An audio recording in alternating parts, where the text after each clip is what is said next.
Aloha and good day. My name is Kimo Kippen, and it's just a thrill to have this opportunity to speak with all of you. So I'm excited about the discussion that we're engaging in as a community around this notion around a journey back. And I'd like to think of this as this discussion that I hope that we'll have today around courage and resilience in these crazy times of ours, of course, during a pandemic. So just a little bit about myself. My name is again Kimo Kippen, and I have spent my entire career in the hospitality space. I actually started in this business as a busboy, worked my way up to a waiter, a maitre d', a captain, and then to a restaurant manager, specialty restaurant manager, beverage manager, complex manager, all in the space. I also taught at a community college in the space as well. My background, I used to be a fine dining French waiter, so all of my background, in fact, is in tableside French service. So if it can be set on fire, lit in some ways, that's really what I have. You don't really see many of those places that offer that type of service today. But I make a very mean bananas Foster, crepe Suzette, cherries Jubilee, peach Melba, Cafe Diablos, Caesar salads, steak tartare, steak à poivre, tornadoes, you name it. If it can be made tableside, that's what my expertise and background is in the, certainly starting in the business as a waiter. And then I had the opportunity to work for many years for Hilton, and then also for many years with Marriott. So I'm just, and of course, having this opportunity has allowed me to work and live around the world. And currently now I live between my home, which I'll tell you a bit more about, from Hawaii. That's the picture you can see here, Diamond Head. This is in fact a real picture that I took from the beach that I pretty much go swimming at every day. So I now am able to, the work that I do now, I serve in, I teach at universities, and I also serve on several boards and also work for the conference board, really pretty much heading up two councils, one out of Brussels and the other one out of New York, for the conference board. And they're a research think tank. And I'm very focused on human capital and specifically around learning. So I had the privilege in my past life to serve as the learning responsible for Marriott, for the global organization, as well as the chief learning officer supporting the IPO efforts for Hilton when it went public as well. So just having a great opportunity to live and work in our wonderful industry, the hospitality industry. And obviously, this is a moment in time that's been very challenging. I live literally next to the Hilton Hawaiian Village, which is one of the largest hotels in the world, with 3,000 plus guest rooms, and along all of Waikiki. And in fact, it's been pretty dark. The lights are starting to come back on now, but it's been a rather slow return to, back to business. So it's interesting. I'm brought up from Hawaii, but being in Hawaii now, I've been here for several months now again. And it's interesting because Hawaii went from having the lowest unemployment in the country to now having the highest unemployment in the country. The silver lining in all of this is that Hawaii has the lowest COVID case rate in the United States. So it's one of the safest places that you can be in the US. So it's interesting. And our goddess Pele blessed us with an eruption yesterday, Monday, that took place. So Pele is erupting again in the Kilauea caldera and the summit that's taking place. So it's interesting that nature is also speaking out. There's been a lot of silver linings because for the first time ever since I've ever seen, I was on Waikiki Beach recently, right here in front of where we live, and there was a Hawaiian monk seal literally in front of the beach where we are. So it's interesting how you can see that in many ways nature is coming back as well. So we're on a slow recovery. Hopefully the numbers are increasing. We are trying to let more people back into the state of Hawaii with the appropriate documentation and testing prior to arrival, to really encourage and to open up the industry again. So what I thought I would do, since this conversation is all really top of mind, is to give you some thoughts that I would just want to impart and share with you, and then some, I would say, tips, techniques, and tactics when it comes to thinking about resilience. So with that, what I'd love to do is to just start our conversation again, which is something that, being from Hawaii, that I sign every one of my emails with this phrase, aloha.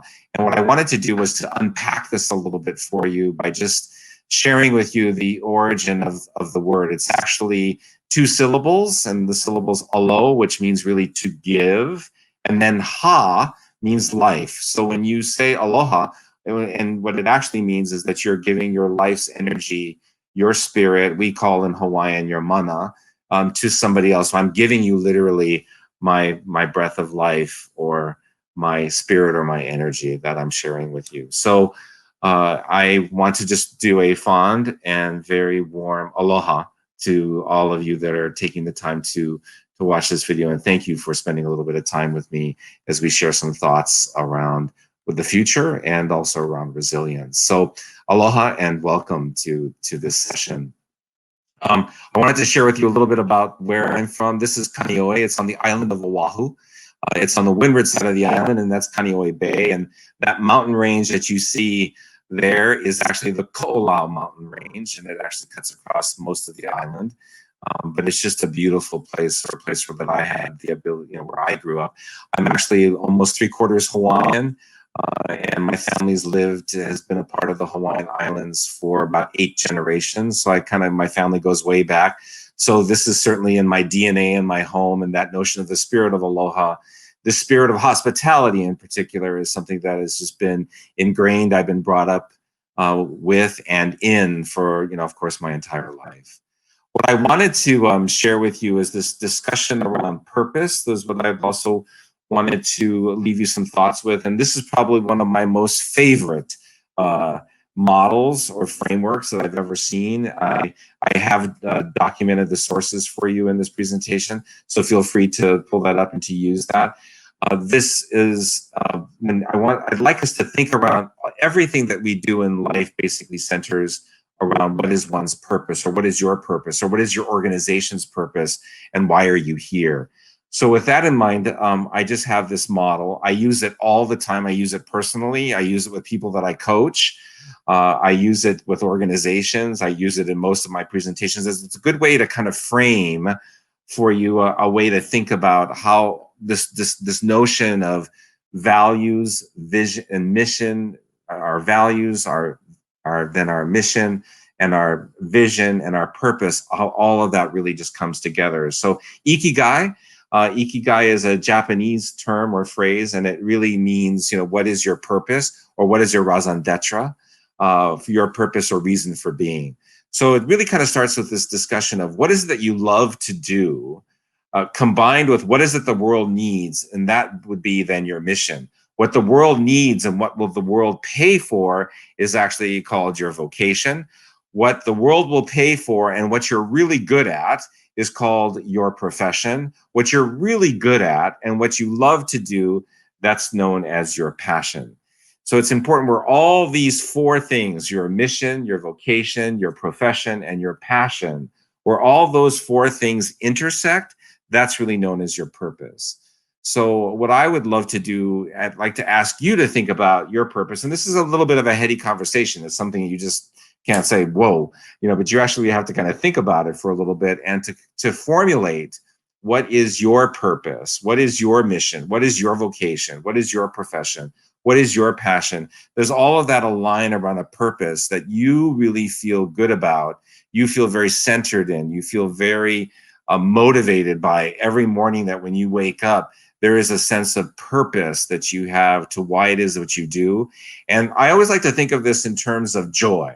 So when one is in a sense of feeling, in a sense of purpose or a sense of place that's very centered, feeling purposeful in everything that you do, where you're aligned, and that being centered, is that puts you in a place where I always like to think of it of moving towards joy.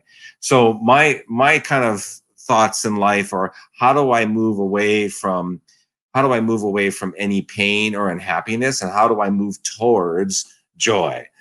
So this has been very helpful in my own journey to think about being able to look at this framework to better define that for myself, and then to be able to work what I think about in flow or actually in purpose.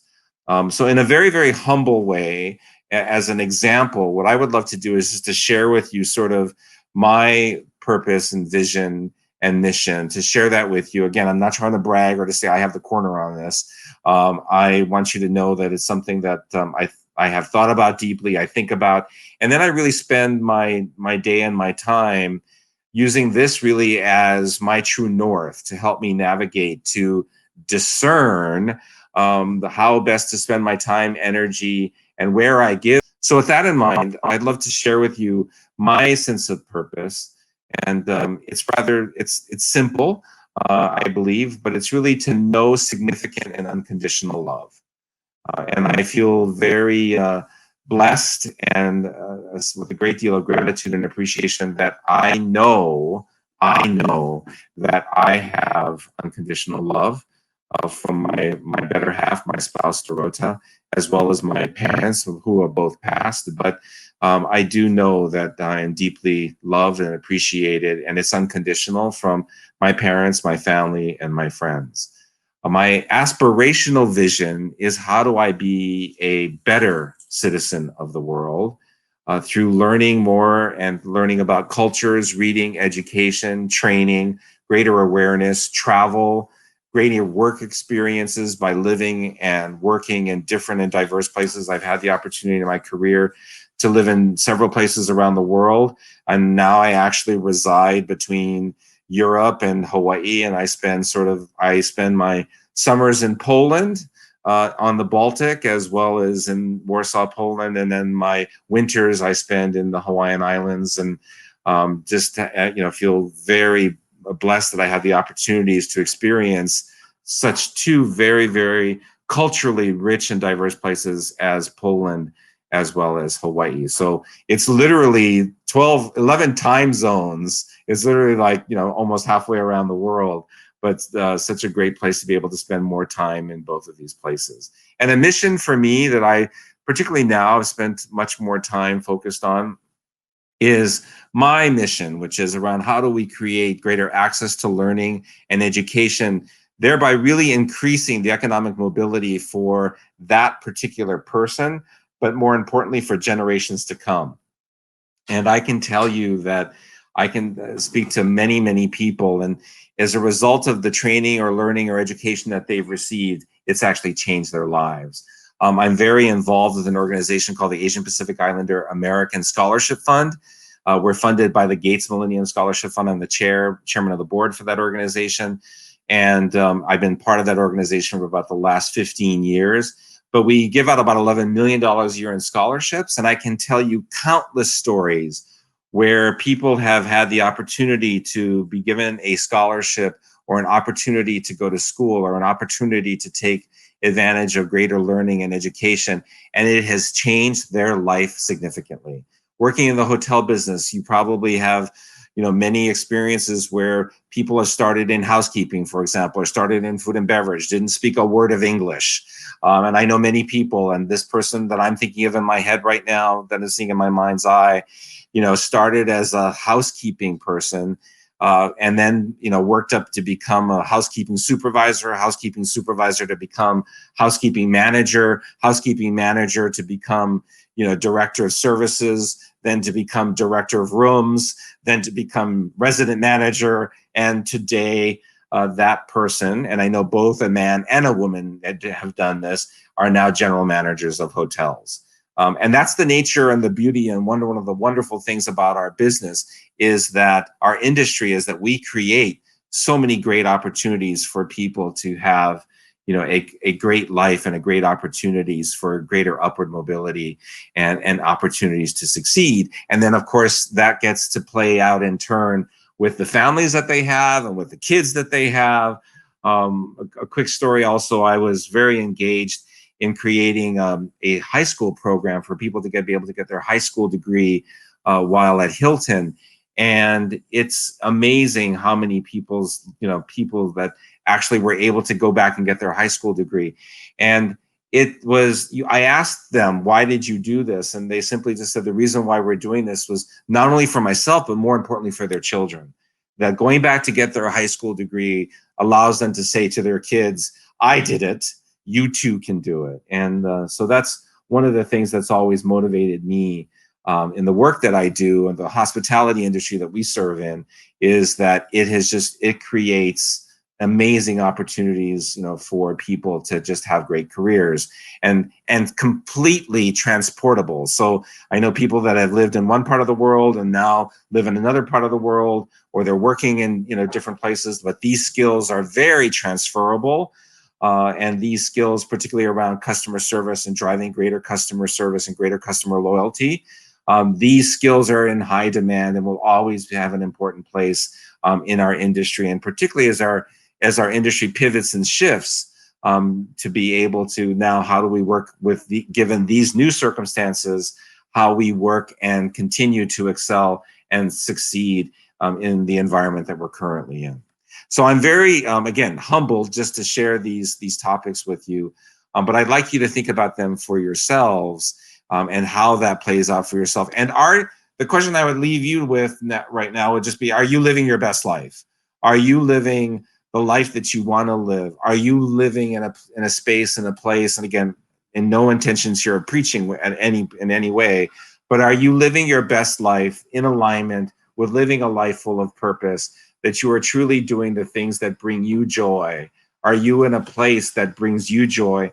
And I hope you can continue to move towards joy in all that you do as you think about and frame this conversation for today. So I like to link this to this conversation really around resilience, and I hope to spend really the next part of our chat really focused on what resilience means to me, and some thoughts about that as you think about resilience in the space that you're in. So I'd like you to think about resilience on a very personal level, what that really means to you as a person. Then I'd like you to think about it at the next level, which is what that means to you and the people that your nucleus, those people that are close to you, that could be your friends, your family. Then think about it at a little broader level around your community. How does resilience fit into your community? And of course, that would include your workplace. How then do you think about, if you are in a leadership role and are in a leadership position, how then do you think about, and are you resilient for yourself? And then at the same time, are you displaying leadership capabilities and qualities of what makes a great leader that is really resilient? So are you displaying those traits of resilience with the people that you work so closely with? And ultimately that impacts your personal life, but that also impacts the team, the players that you work and support or that are with you, but ultimately will impact the customer, our guests that we serve on a daily basis. So just to quickly define this phrase, it's the ability or the capacity to recover very quickly during tough times. It's this notion of being flexible, pliable, having plasticity or elasticity, being agile. Think of it as it's in the ability of a substance or object to bring its back shape to being elastic. Nylon is an example of excellent wearability and resilience, that it can flex with all times. So that's the frame that I would like you to think about for the rest of our conversation, for yourself, as well as for the organizations, the communities that you're in, as well as the organizations that you support. So just some quick thoughts. And again, I have this source for you if you would like to tease this out a little bit more. What are the 6 domains of resilience? And then I have another slide that breaks this down into a little more detail around what are some of the actual behaviors that would support resilience. So the 6 domains of resilience, I would just kind of start with something we've already talked about, which is around your vision. What is your purpose? And again, your alignment with that. It's then having a degree of composure.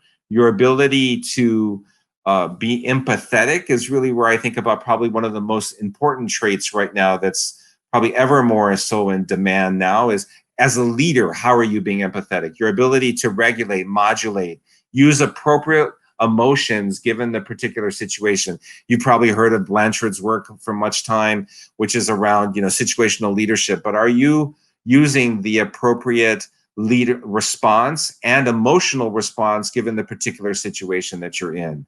Are you being able to be more self-aware, to be able to sense, particularly when you may have a particular bias about something and when you want to be sensitive to that? Or how do you create a greater sense of inclusion or a greater sense of belonging with this? And then being in control and in check with your emotions and your energy at the appropriate time to use that emotion or that energy in a way that is beneficial in communicating the intended message that you really want to share with another person, rather than that message sometimes getting either lost or misinterpreted by your energy. The next area is around reasoning. Your ability to look at a particular situation, to assess what that situation is, to then figure out what is the particular challenge here in the relation to business, what is the challenge that we're trying to solve for, what are the tools, supplies, or resources that we need in order to solve that particular problem, and then to create a plan that both anticipates and is able to execute into making that plan happen. The next bucket is around your personal health and well-being. Are you taking care of yourself? Are you healthy? Are you, and I think about, everything that matters, which is everything that you do.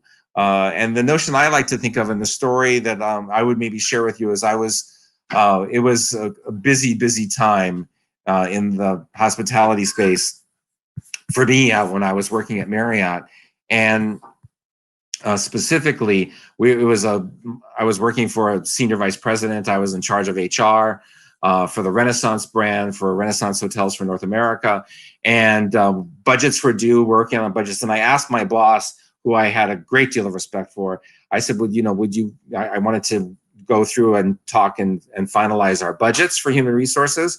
So I asked, I said, is there any chance that we could meet on a Saturday? And he said, sure, Kimo, I'd love to, I'm happy to do that. We came in, we worked through the budgets, we got it all done. And then at the end of the meeting, he said to me, Kimo, I just want you to know, thank you. This was a great meeting. I'm glad we got the budgets done. And I just want you to know that this is the first and last time that we will ever meet on a Saturday to work on the budgets for the department. I appreciate your dedication, your loyalty to making that happen. But at the same time, Kimo, I want you really to think about that this is not a sprint. The work that we do may be contained of lots of little sprints, but this is really a marathon, Kimo. And the marathon is one that you have to be able to, over the long haul is really what matters. So you really have to take care of yourself so that you are at your best, so that you can always perform. There's also, you probably heard of, Marshall Goldsmith, and as an executive coach.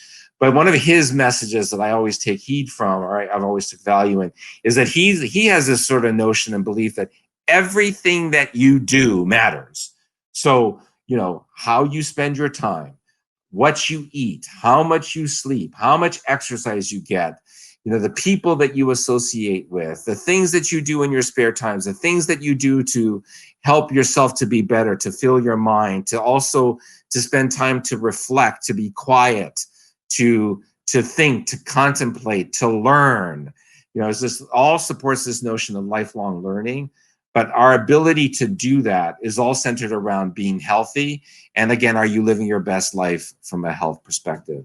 And, we are given, life is very, very short. So we're given this gift, our human body, as a gift to be able to take care of it so that we can enjoy all of the things that life has to give us, as well as some of the challenges that life will throw at us. So the next space that leads to this is around this notion of tenacity. Do you have this sense of persistence, this ability to continue to move forward, to move ahead? The Hawaiian phrase for this, by the way, is "omua," which means to move forward or to move ahead. Are you optimistic in nature? When you see a particular challenge that faced at you, do you see it as, oh my gosh, the sky is falling? or do you see this as an opportunity? Do you see it as an opportunity to improve? Do you see your world as your world is half full, or is your world half empty? I mean, these are sort of trite common phrases that you may hear and have heard of every day. But this whole notion of the science of the mind, when we think about the science of the mind and neurolinguistics and mindfulness, this whole notion of mind, body, and spirit, but it really works. And really having this sense of how I think about things, having this growth mindset that you may have heard so much about, really makes a huge difference as to how situations will play out, along with some of the other areas that we're talking about here, really do have a way of influencing or changing the future direction of what's in front of us. So our ability to then have a sense of optimism, being at the same time realistic, but the ability to be flexible, pliable, elastic, to bounce back from these situations. What is it that you learned or gained from as a result of that situation? And what have you learned from that is really the thing that really can, again, help you to have greater resilience and greater energy and for the future in your mission to accomplish your mission, your vision, and your purpose. And this last bucket I'd share with you is around collaboration, that this does not just happen in a bubble, it happens with and around and for other people. So we're always talking around how we collaborate with others. What are the networks that we've set up with with each other to help us support? What is the community that we're building? What is your social context in terms of how you work with other people? How are you then managing the perceptions of how you show up? So of course, showing up is a physical thing, but also how you show up from a mental and mental mindset perspective. But how then are you interacting and and how are you interfacing or mingling with other people as well in the community? So I ask myself a lot, when it comes to this whole discussion around resilience, am I giving energy or taking energy? Am I what? And I try to keep that, to myself and in the things that I say and do, my behavior. Am I giving energy or taking energy? And I have to say, at all times, it's hard, and there are certain things that can push my buttons. I try to be more aware of what those things are, so that I have a real sense of greater self-awareness as to how I'm impacting and helping people.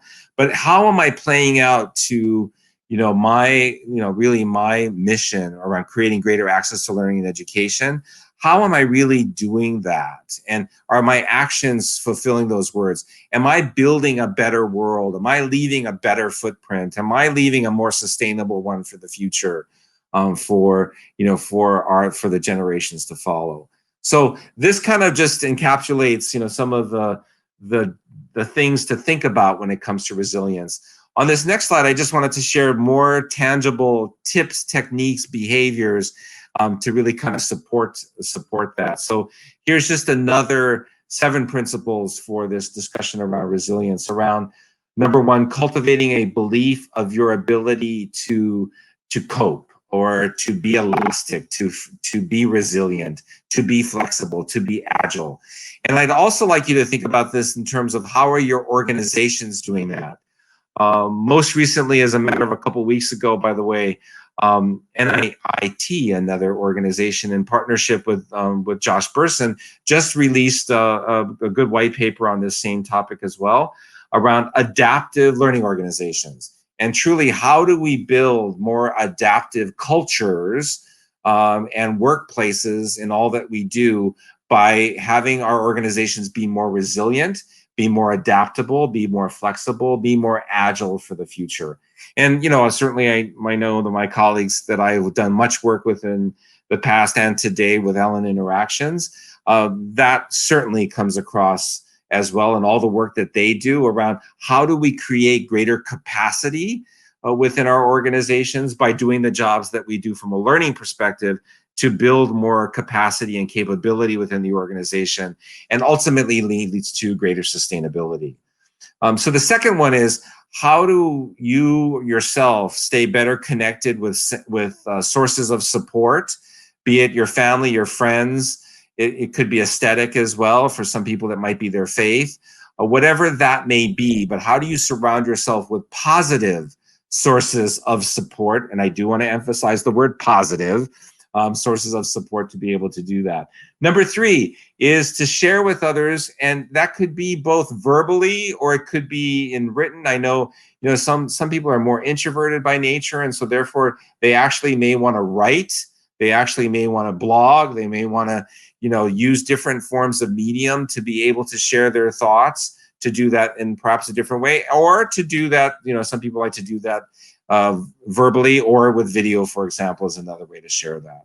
I always like this fourth one is important. Is like, how do you maintain a constant frame of just, again, giving energy and being helpful to others, and looking at every interaction that you have around that being you've probably heard of this before, but a moment of truth that you are actually helping another. When you think about the service industry, that's why we're all here, is to really to be helpful to others and to be of service, to really help other people. And that's, I think, and again, when we think about service, that is through, of course, technology, that is also changed through our times now, dealing in this situation with a pandemic. The way that we deliver service is ultimately changing. But at the core essence of what service is, it's about this being, being at the end of the day, its core essence is about being helpful to others, to help them to achieve their goal or what they desire to do.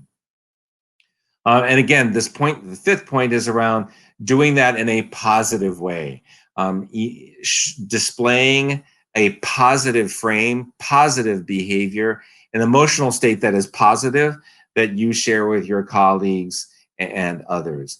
Number six is around cultivating this attitude of survivorship, but I like to think of it even at the next level up, which is around resilience, of this attitude around, we will succeed. We will be successful at the end of this time, or by completing this goal.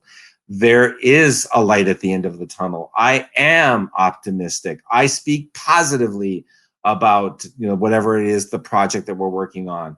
And as you know, in all the work that you do, there's, you can have great strategies, great ideas, but if you can't execute against them, then they're just ideas, so how then do we think about being able to execute very well at what we're doing in a way that's positive, to ensure that particular project or that particular particular program that we're working on, it happens in a very, very positive way. And then the last one, which I think is just really critical, is it's completing this, where you think about, well, what did I learn first and foremost as a result of this? But at the same time, so what meaning do I take away from this? What is it that I've learned? And that happens in reflection, but what is it that the organization, what did we learn as a department? What did we learn as an organization? How am I, as a leader, helping people to better understand or to give meaning to what happens? And what does that mean to our organization? And I can just think of countless examples, both at Marriott and Hilton in my past, where it was based on, we had a set of core values that we operated against. And those became our, if you will, our benchmarks, our guides, our railings that helped us to make good decisions, was based on the fact that we operated against a set of these operating values. And that helped me, in this case, as a leader, to make more soundful decisions.